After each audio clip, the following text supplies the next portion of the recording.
podcast where we talk to smart people, but not necessarily done by smart people? That is an awesome question. This one goes down probably on one of my top 5. Hey, I like nutrition. I like to eat food. This is the coolest thing ever. We're going to do this forever. I wish I paid more attention in that class. You know, I'm going to be honest, I don't understand that. As a man, I don't get it. Welcome to smartpeoplepodcast.com. Welcome to Smart People Podcast, conversations that satisfy your curious mind. Chris Stemp here. Thanks for joining me. Let's talk about business. You know, we throw those in every now and again. It is an important part of our world. So I got an interesting guest today. His name is Clay Clark. You've actually probably read some of Clay's material on entrepreneur.com if that's your type of thing. Clay is an author, entrepreneur, and business coach, and he was crowned the Small Business Entrepreneur of the Year by the SBA. Kind of a big deal.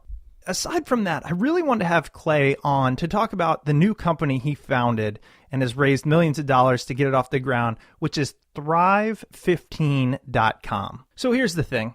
You know we're huge fans of education here. We talk about it all the time. You guys love learning new stuff, soaking up new things, and you do that so that you can have an impact on this world. With this democratization of education, there's a lot of online learning platforms. And that's what Thrive15 is. Thrive15.com is a place where you can get 15-minute online courses taught by millionaires, mentors, and other extremely successful individuals. For example, David Robinson, the basketball player, he's on there and he talks about leadership. There is the former VP of operations for Disney, which we're actually trying to have on the show as well, Lee Cockrell. And it's just a bunch of really fantastic mentors in your pocket almost.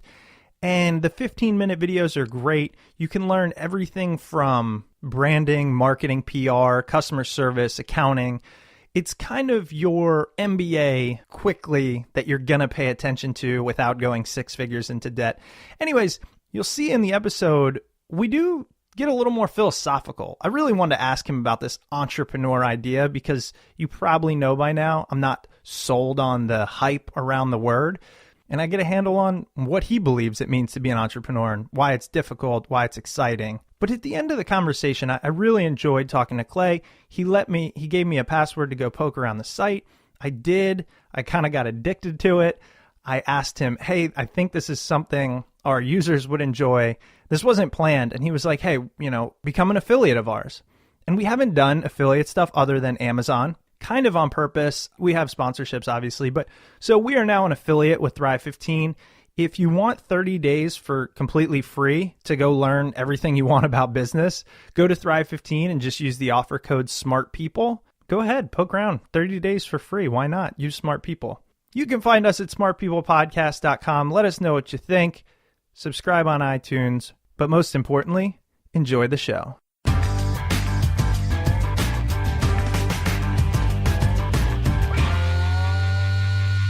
All right, Clay, well, thank you so much for being on the show. I can't wait to talk to you and dive into this buzzword of entrepreneurship, as well as talk about businesses you've started and Thrive15, which is an amazing website. And actually, I will be launching a new podcast in a few months called Thrive. So I thought that the synergy was just, too much to pass, and I couldn't wait to talk to you.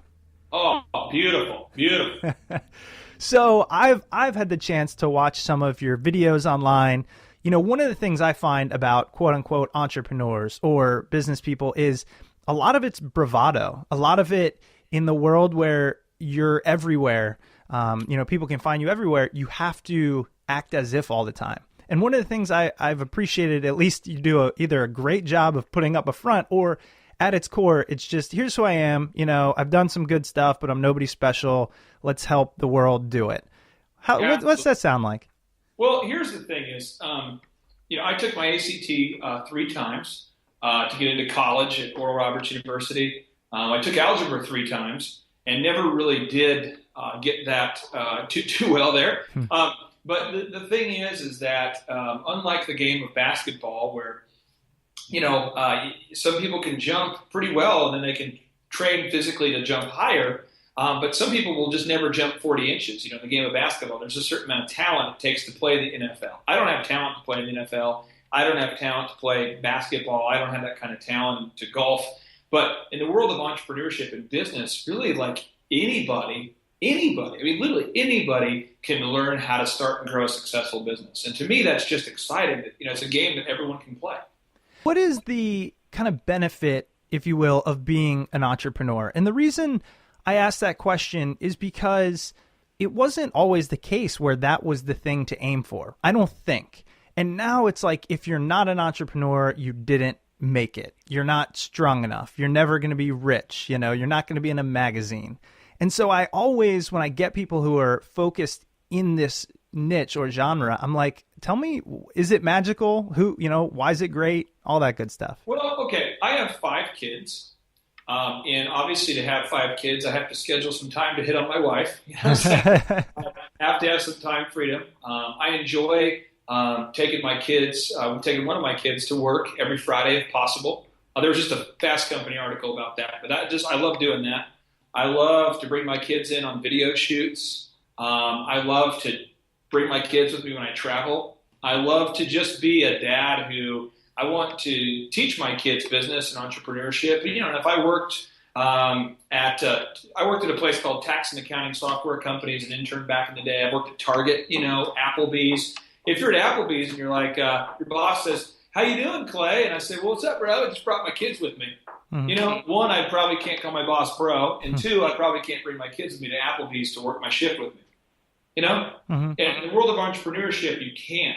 So in the world of entrepreneurship, what you do is if you can just think, if you're listening to this right now, you can just think about where you're at and contrast that to where you want to be, and then figure out, well, how much does that cost?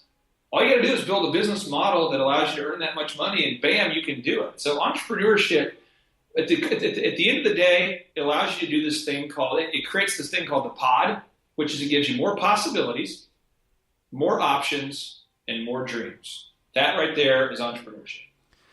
Let's take, for example, people that work for you.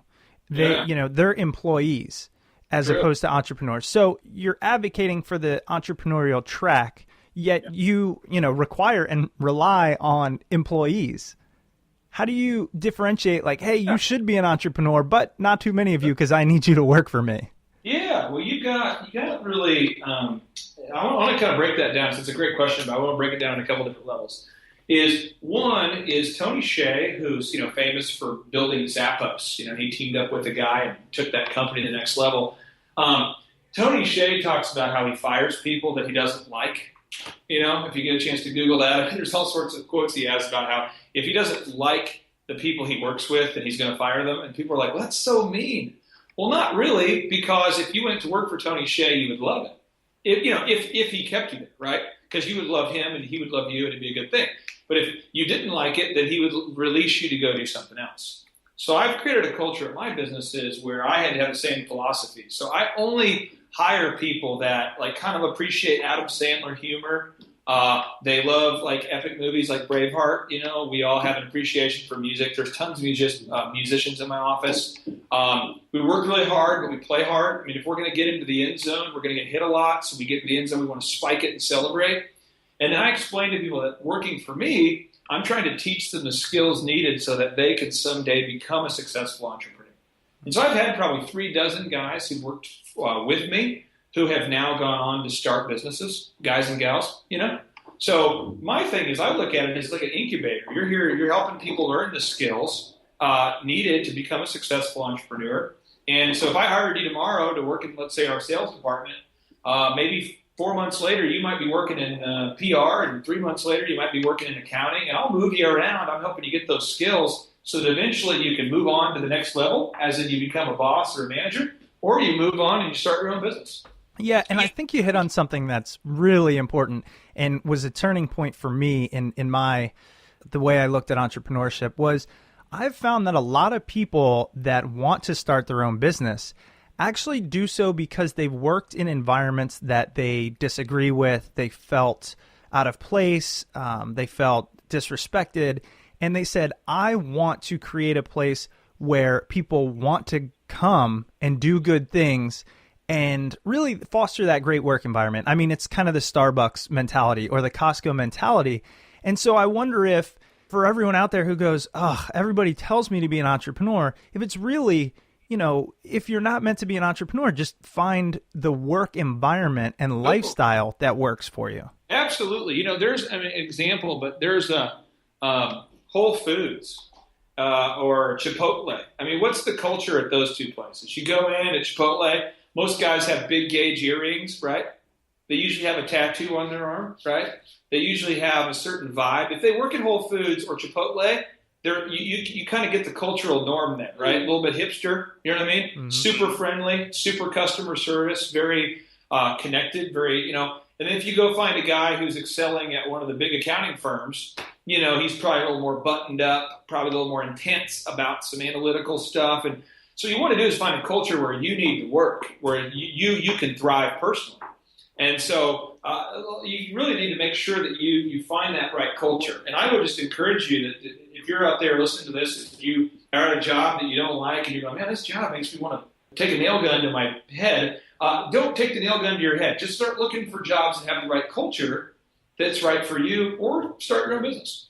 I'm glad that we touched on this as well. So I'm sure, being an entrepreneur, have you heard of Marie Forleo? Yeah. Okay, so she does these videos, and I think they're great. One day I'll have her on the show. But she answers these questions oftentimes that are really authentic, and I know entrepreneurs out there have them. And here's one I've always had, and I'm interested in your take, which is, so I've worked for, say, a decade trying to get to pretty much where I am now. I mean, it was 10 years of a lot of hard work and just difficulties throughout. And now that I'm kind of at this point where I work from home mostly, I've got a couple of businesses, all of them which I really like, sometimes I feel a little guilty. And I feel like, wow, if we're on here talking to people going, if you don't like your job, find a new one. But there always has to be people that are working in the cubes, that are, doing some of the menial labor. Well, let's talk about this for a second. I'm not going to wax poetic on my theological worldviews because I'm not qualified to do that. But let me just work. I think there's a huge spirituality that most entrepreneurs have. There's a holistic thing. I mean, when you're an entrepreneur, you try to be a great husband. You try to be a great father. You try to be a great business person. You try to be, it's faith, family, finances all rolled up into one. That's what an entrepreneur is. So I'm going to just get into that for just a second. I believe that no matter what job you have right now, our job is to do three things. One, it's to over-deliver, to exceed the expectations of every single human you come in contact with. If at all possible, that's your definite chief aim, is to over-deliver, right? The second is you want to build this thing called the mastermind. And when you over-deliver, you start to build this thing called the reputation. So when you over-deliver, you start to build this thing called the reputation. And as a mastermind, it's key connections that can help you get from where you are to where you want to be. So you have over-deliver, the mastermind. And the third is you need to learn.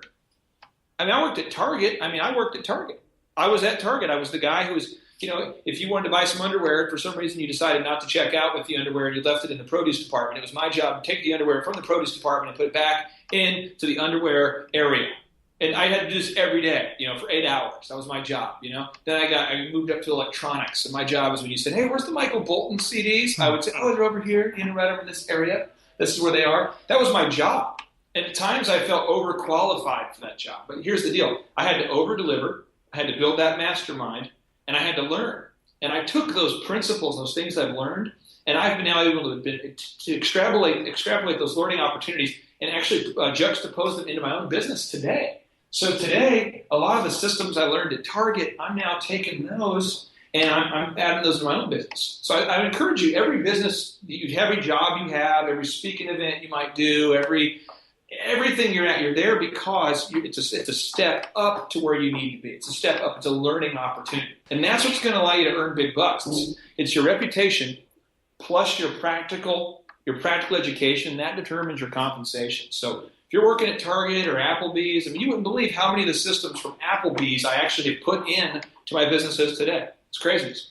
I'm so glad you used that analogy actually or example, because I've been in Target and I've been like holding, I don't know, 10 different things. And I go last minute, oh, I don't want these jeans. So I lay them over the candy aisle. And honestly, I go, damn, man, I just made somebody's job just a little bit more difficult. And I've thought about that. But your point being, I mean, most of us have been there. I mean, I cold called, 300 people a day for an insurance company, and I worked at a driving range, and I lifted luggage at an airport, and so I really appreciate the fact that it's like, look, you might be where you are, but that doesn't mean you're stuck there. And that was kind of your message that I took away from that. Again, you're building a reputation. Andrew Carnegie talks about this in the book, The Gospel of Wealth, his autobiography. But he basically explains the formula for success is that your reputation plus your practical education will determine your compensation. So, I mean, you're building a reputation. You're learning practical skills. And you're going to make more in the end. Yeah. So let's talk about, and I appreciate all that. That was just all off the cuff. I really just wanted to kind of, those are all questions. This word entrepreneurship, even though I kind of consider myself one, I don't think I've ever called myself that, or at least it carries something there. So there's a lot of coffee shops filled with people who call themselves entrepreneurs, and they're really just unemployed, busy people. Yeah. So you got to be careful. But I would say if entrepreneurship, if in the game of football, you're graded by what's the score of the game. I mean, hey, how good of a football player are you? Well, what's the score? Let's go look at the scoreboard. How good of a baseball player are you? Well, let's look at the stats. Entrepreneurship, how good of an entrepreneur are you? Let's look at the stats. Mm-hmm. So it's really, entrepreneurship is about being able to solve a problem that people have in exchange for the compensation that you want to do what you want. Now let's take a quick break for a message from our sponsors that help make this show completely free to you. Let me ask you something. Do you think you'll have enough money to retire? Not necessarily. Hidden broker fees and unexpected taxes make your advisor and Uncle Sam richer while you slave away through your 70s. Not with Future Advisor. Future Advisor's Nobel Prize winning strategy and intuitive financial software ensures you get the most out of your investments so you're able to retire sooner. They've been featured in Fortune, Wall Street Journal, and Fox News, and their software is so efficient, they'll show you where your current portfolio is lacking and how to fix it for free. Just plug in your investments and let Future Advisor take it from there. The whole thing takes 2 minutes. Make the changes yourself, or if you'd like, Future Advisor will manage your portfolio for a fraction of what your advisor charges. So I tried it out, and I went in and I found out when it comes to taxes and fees, I'm doing pretty well. I actually got A's. What's cool is I now get to say, okay, I'm not paying too much, but I'm also not maximizing my profits. And I'm going to try and make the changes on my own. But the cool thing is, it was all free. So if you have any type of retirement account, do what I did. Go to futureadvisor.com/smartpeople and get this free portfolio analysis. Future Advisor, a report about your money and a plan for the future in under 2 minutes, free. Go to futureadvisor.com/smartpeople. Now back to the show. We had the opportunity to interview Peter Buffett, Warren Buffett's son. And he said, my dad loves his job every day. He goes on and on, talks about it. And he says, but he never cared about the money. And a lot of us have heard that about Warren Buffett, but hearing it from him, he said, it was just the scorecard. And that's kind of exactly what you're saying. Boom. There you go. So in your mind, what is an entrepreneur? An entrepreneur is somebody who is solving a problem that a human has, that a human's willing to pay for all the time. That's what they're doing. So your entrepreneur is solving problems that these humans are having. So I have a problem like, man, my feet itch. I don't know. Why do my feet itch? I don't know. At the time, last time my feet were itching, I think I was like a 22. As I was 20 years old, was playing a little bit. I hadn't got married yet. I was right in that almost married phase. Was playing a lot of basketball. When you're in that singledom, you're not really, probably do be the most hygienic. Well, I get like a rash on my foot, get athlete's foot, right?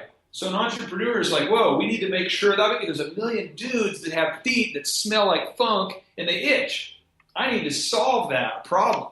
Okay, I'll come up with this powder they can put on their feet and boom, doesn't itch anymore. And then I, as a consumer, am saying, man, I'm willing to pay for that powder to put on my foot because that itch is making me crazy. So an entrepreneur is just finding a problem that the world has and is solving it. And then they're charging people for the solution. And if people won't pay for your solution, then you're really not doing too great as an entrepreneur. And if people will pay for the solution, then you're an entrepreneur that's doing well. Now, do you believe kind of at your core that the amount of money you make has direct correlation to how many people you help serve, problems you fix? Or is it ever just, well, you marketed it the best? Well, the thing is that the customer can be tricked. The customer can be manipulated. The customer can be taken advantage of. I'm a big Star Wars guy, but the Star Wars religion, you got the dark side, you got the light side, you got the dark side of the Force. You never want to do that. Then you got the Force to kind of get the good side. Well, the idea is in the Force, these principles can be used for good or bad. And I see a lot of people who are entrepreneurs who use these really trickster marketing moves. And they do make some money, but let me tell you what they don't do. They don't build their reputation. They don't build a consistency of compensation, and they ultimately don't feel too good about themselves. They can start to develop dissonance and feel horrible inside. So I would say you need to have a great product and a great marketing. It's both to have a sustained, a sustained level of success. And while we're actually on the subject, probably should have started more with this, but I want to get a little bit better of an idea on your background. And so, in doing the research, obviously, I know you've started a bunch of companies. The thing that kind of stuck out with me is you've won some awards that I didn't quite understand. They sound amazing. Entrepreneur of the Year here, and I don't even know what all of them mean. I was hoping you could kind of define how you earn those and how you get to the point of like, hey, I know what I'm talking about as an entrepreneur, as opposed to just, the people that say, oh, I can teach this. I got the most enthusiastic award in high school. The whole what is the cross country running, because there was like no other really thing they could say nice about me. I was terrible. I didn't like it, but I was enthusiastic. Hey. And there's business awards like that. They're out there. But the Small Business Administration looks at entrepreneurs and says, hey, you've been nominated because of your growth year to year, or because of your bottom line profitability, or because of your whatever. And it's a deal where if you're dealing with the Small Business Administration, it's all sorts of auditing, and you're getting, there's all sorts of background checks, and they're looking at your certified financials. And it's sort of invasive. I mean, I feel like I got like a colonoscopy or something like that. So that's a little intense. An Entrepreneur of the Year award from the SBA means a lot because the Small Business Administration is who basically approves what 80%. They guarantee 80 to 85% of the loans that are out there for small businesses. So if you go to a bank to get a loan, to open a business, you're usually going to get a small business loan, an SBA loan, and that SBA loan is guaranteed by the government, and it basically says if you default on that loan, the SBA is going to pay 90% of that loan for you, or 80% of that loan. So the SBA is a big thing. So that's what that award was about. And then, I've had awards for, I don't even know what they are. Different, in Tulsa, my city I'm in, I'm sort of I do well with my businesses, and so I've received some awards for, Distinguished Businessman of the Year. It probably means that I've done a good enough job with enough customers that someone nominated me. Some U.S. Chamber awards I've won for quality. Those mean more to me because Lean Six Sigma and Six Sigma are quality standards that are hard to achieve. And with one of my businesses, we provided entertainment for close to 4,000 events a year with over a 96% customer satisfaction, which is tough to do when you're doing weddings. You know what I mean? Oh, yeah. So, those are kind of some of the different awards we've won there. This all kicked off in college. You were a DJ. Yes. And your nickname was DJ I'm Very Pale. Is that correct? Well, okay. My name was people always called me DJ Clavis or DJ Clay. And I basically am like probably the palest man on the planet, and I love working. Like, to me, working is my worship. Like, I would rather work on workflows and checklists and operations manuals and procedure. I just love it. I'd rather be doing search engine all day than going to the beach. That's what I do, Mm-hmm. So people notice, man, you don't go outside ever, like, bro, like ever. Bro, you need to have some carotene and some, beta carotene. You want some carrots, bro? You want some lights? What do you need? And, people joke about they're going to put lights in the building to help me, and so I just became known as America's people would kind of rip on me for being pale. So I basically started calling myself America's most pale man. I saw that on the site and loved it. Yeah. So now I do speaking events. It's hilarious, but I'm doing a speaking event for some major corporation, and you'll have the event planner back. And now our speaker today was the Entrepreneur of the Year for the Small Business Administration. He is America's most pale man. And, and you hear people use it now because I guess they're Googling and finding things about me. And so I'm like, this is hilarious. So It's a good one, though. It adds that personal level, which I think gets stripped away sometimes in the business world. And I think, like, we interviewed Brene Brown, and she really changed my life because we all seek connectivity. And for some reason, when we step outside our front door and we go into business and for-profit and cutthroat, it's like you can't be who you are. And so it's refreshing to see, okay, let's do it.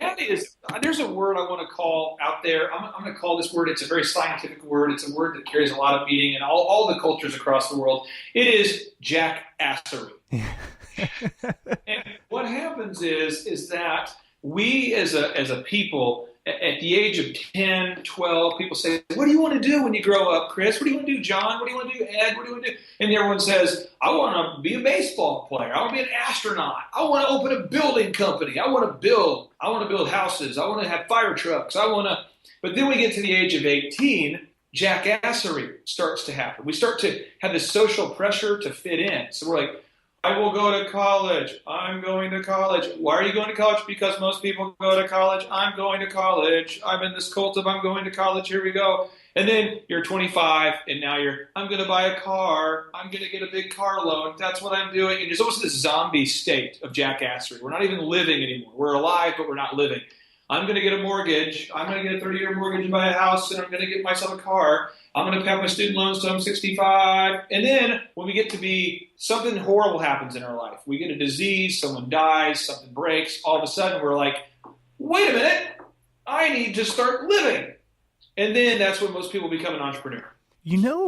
I just got goosebumps. It happens, I don't know, one every 20 episodes or something, because that's exactly what happened to me. Like, to the T. I mean, all these dreams. I was going to play baseball until I was about 18, and I was like, I'm not quite good enough. Could have maybe played D1, but would have never gone pro. And so I said, okay, what's next? I'm going to do finance. So I do finance, get the most expensive, highest paying job I can. I buy a brand new Infiniti. My car payments were, I think, $600 a month. It was crazy. And then I worked, as a robot, and then started dealing with really bad anxiety over this situation I was in and panic attacks and all that. And it woke me up. And from that day forward, everything's changed. And I've heard a couple of people say that, but for you to kind of hit the nail on the head, that something has to wake people up often to realize, okay, I need to live life a little bit differently. Well, here's the thing. If someone's listening to this right now, I believe that you're here at an appointed time to hear this conversation for a specific reason. You might believe it's just luck, and it might just be like, well, man, it just was luck that I listened to that. Whatever. The point is you're listening to this. But I can say that there's Dr. Cheryl Dweck. She is a professor at Stanford. She wrote a book called The Growth Mindset. And what she talks about is that almost nobody in the world believes that they have the power to change their circumstances and to grow. All the research they're doing at Stanford, we're talking about all these academics, professors working together, theses, they're doing the research, and they're saying almost nobody believes that their life can get better and they have the power to ordain their own destiny. But yet, there's about 5% of people who do believe they can ordain their destiny. So I'm just asking you right now, if you're listening to this, do you believe you have the power to change your destiny? Because I know that you can. All you have to do is begin to change your mindset. That's step one. How do you change your mindset? Listen to great stuff like this. Step two is change your routine. We can talk about that more, but change your routine. 3, change your results. And so right now, my friend, I am in the process of changing my routine majorly starting April 1st, like huge changes starting April 1st. what do you need to change? You're a successful businessman. I mean, you got a great family. Like what? Here's the deal, bro. We're building a startup. We're spending, millions of dollars building this online school. I luckily made enough money to do it. We have these venture capital partners, and things are going great. But let me tell you something. There's spirit, mind, body, relationships, and finances. That's the 5 areas of equilibrium, of balance. Spirit, mind, body, relationships, finances. Spiritually, I've kept my game in check. Mentally, I've been learning more than I've ever learned in my entire life in the past 3 years. Unbelievable case studies and research. Relationships, my relationships have never been stronger in the business world. Finances have never been better. But physically, I haven't been able to prioritize fitness because I had to make a decision. Hey, I'm going to, for the next year, put that aside and focus on these areas. Right? I mean, I made an intentional decision. I changed my routine. So now I'm changing my routine so that now, just like I used to do, I'm getting up at 4 a.m. and working out every day now.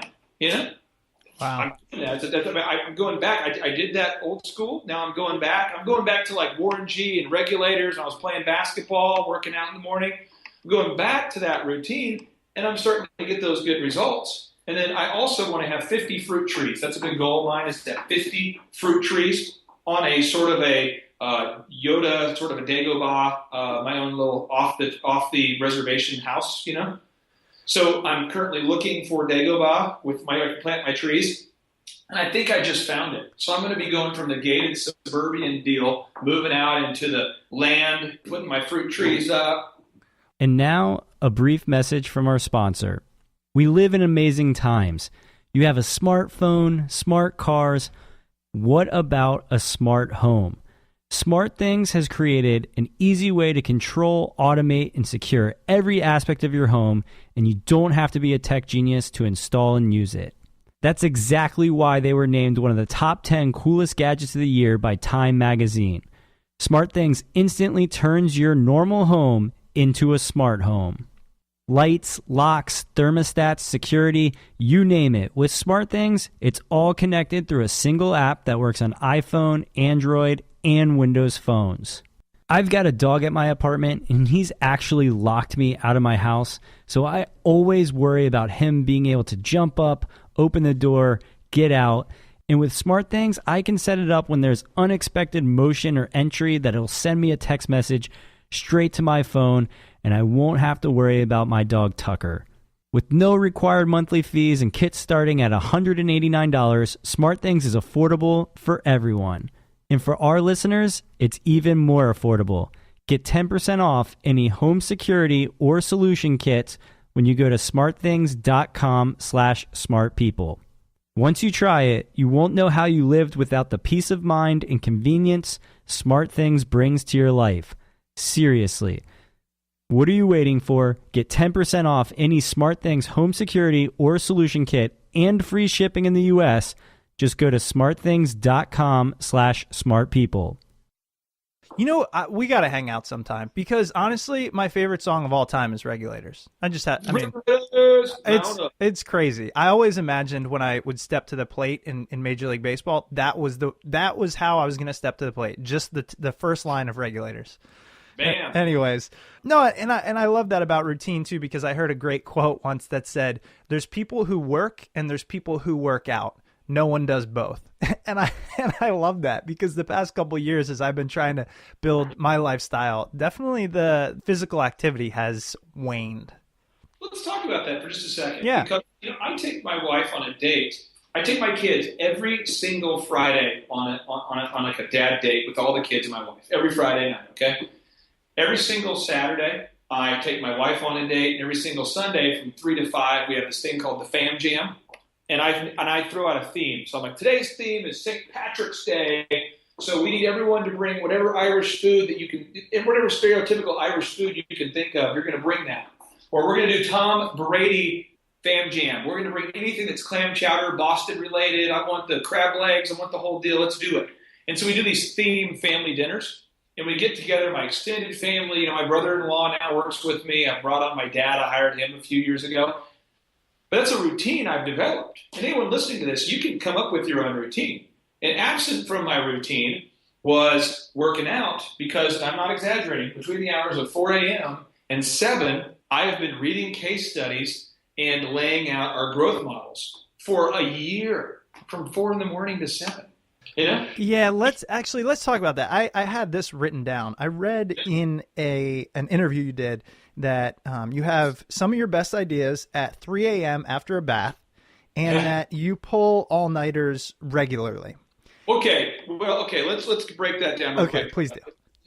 One is I am in the bath between the hours of usually 3 a.m. Depends on what day. Like today, if I'm looking at my alarm clock here, my alarm today went off at 1:45 a.m. today. Okay.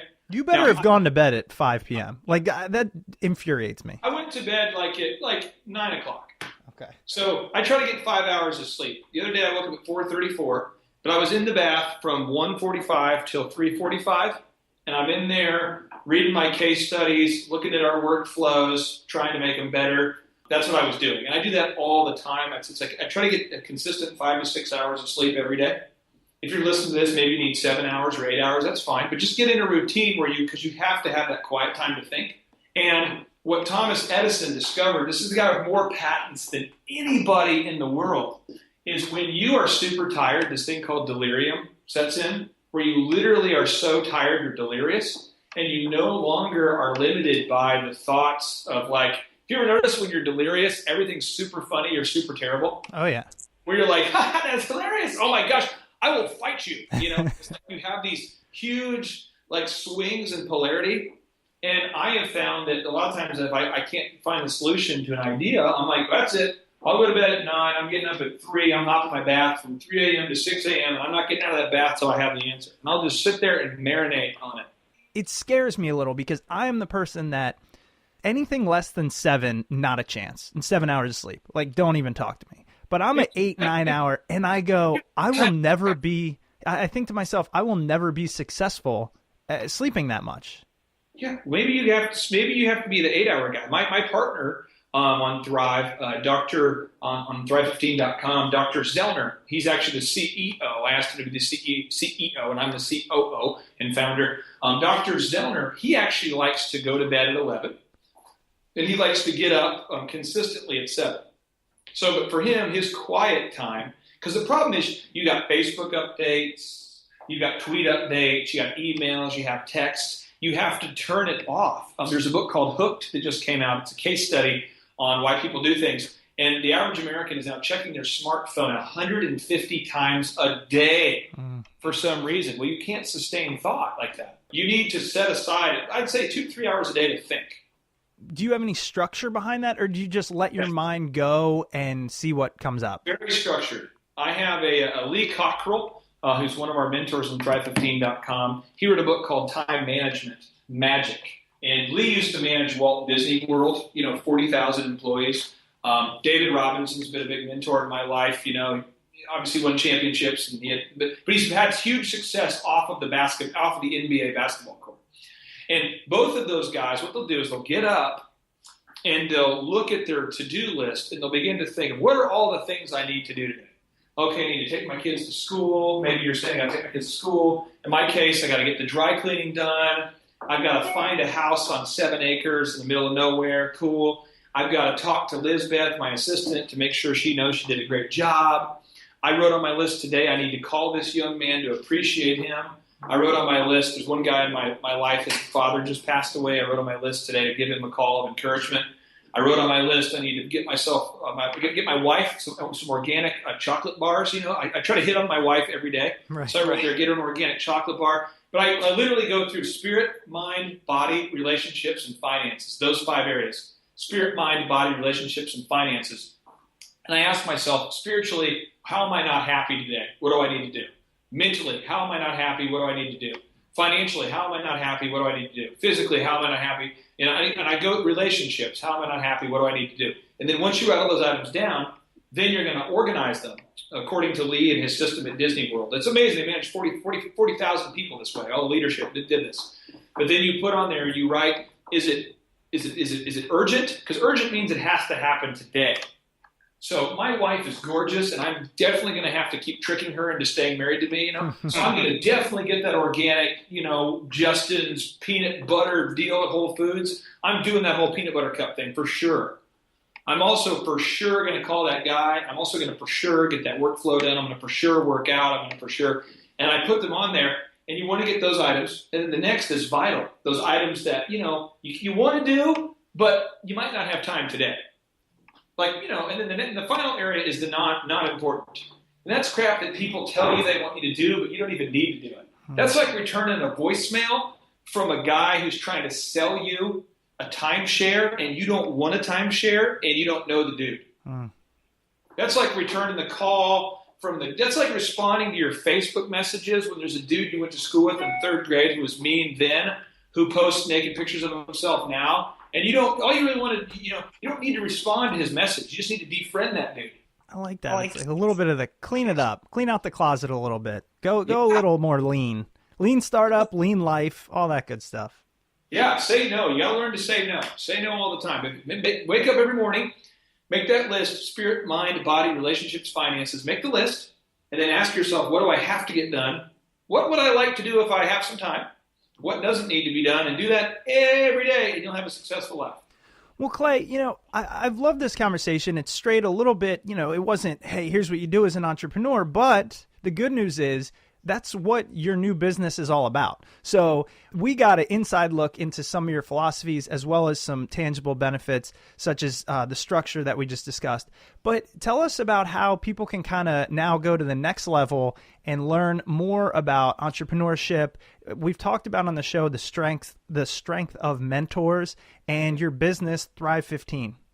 Well, basically, Thrive15.com is its 15-minute online business courses, practical business courses that are taught by millionaires and everyday success stories.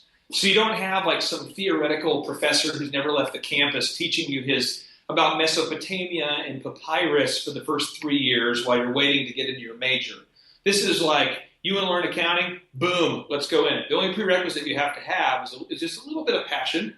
But you can go on there and you can learn search engine optimization, sales, marketing, accounting. You can learn leadership. You can learn management. You can learn how to hire, how to fire. You can learn how to make an LLC. You can learn why you need an LLC. You can learn how to invest. You can learn how to buy real estate. You can learn it all there on Thrive 15. And the whole idea is that you'll take 15 minutes a day to study the things you need to know to grow, you can absolutely change your life.